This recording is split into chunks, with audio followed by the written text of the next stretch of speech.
ఈ వీడియోలో నేను చెప్పబోయే కథ చాలా మందికి తెలిసే ఉంటుంది. చాలా మంది ఈ కథ వినే ఉంటారు, కానీ తెలియని వారి కోసం ఈ వీడియో చేయడం జరుగుతుంది.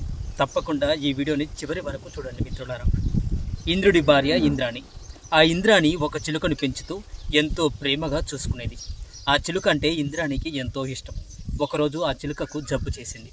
దిగులు పడి ఆ చిలుకను వైద్యుడికి చూపించింది. ఆ వైద్యుడు ఇక ఈ చిలుక బ్రతకడం చాలా కష్టమని చెప్పేశాడు.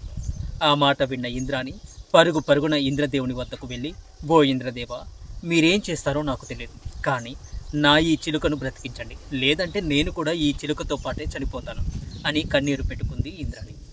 దానికి ఇంద్రదేవుడు, ఈ మాత్రం దానికే ఇంత ఏడవటం ఎందుకు ఇంద్రాణి?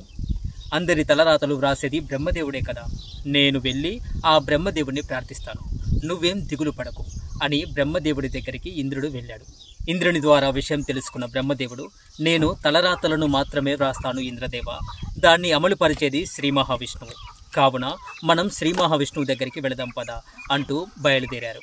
వీరి రాకను గమనించిన శ్రీ మహావిష్ణువు వారిని ఆహ్వానించి విషయం తెలుసుకున్నాడు. నిజమే, ప్రాణాలను కాపాడేవాణ్ణి నేనే ఇంద్రదేవ, కానీ చిలుక యొక్క ప్రాణము చివరి దశలో ఉంది.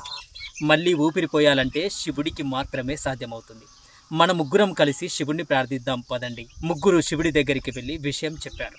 శివుడు ఇలా అన్నాడు, ఆయుష్ పోసేది నేనే, కానీ ప్రాణం తీసే పని యమధర్మరాజుకు అప్పచెప్పాను. మనం వెళ్ళి యమధర్మరాజును అడుగుదాం పదండి అంటూ అందరూ కలిసి బయలుదేరారు. ఇంద్రదేవుడు, బ్రహ్మదేవుడు, శ్రీ మహావిష్ణువు, పరమేశ్వరుడు అందరూ యమలోకానికి రావడం చూసిన యముడు వారిని సాదరంగా ఆహ్వానించి విషయం తెలుసుకున్నాడు. అయ్యో, అదేమీ పెద్ద పని కాదులేండి, మామూలుగా చావుకు దగ్గరగా ఉన్న వారి పేర్లను, వారు ఎలా చనిపోతారు అన్నది ఒక ఆకు మీద రాసి ఒక గదిలో వేలాడదీస్తాము. ఏ ఆకు రాలి కింద పడుతుందో వారు ఆ సమయంలో చనిపోతారు. పదండి, వెళ్ళి ఆ ఆకును తొలగించి చిలుక ప్రాణాలను కాపాడుతాం అని అన్నాడు యముడు. యముడు అందరు దేవతలు ఆ గదిలోకి వెళ్ళగానే ఒక ఆకు రాలి పడింది. ఆ ఆకు ఎవరిదో అని, అందులో ఏమి రాసి ఉందో చూద్దామని ఆ ఆకును తీసి చూడగానే ఆ ఆకుపైన చిలుక మరణానికి కారణం రాసి ఉంది.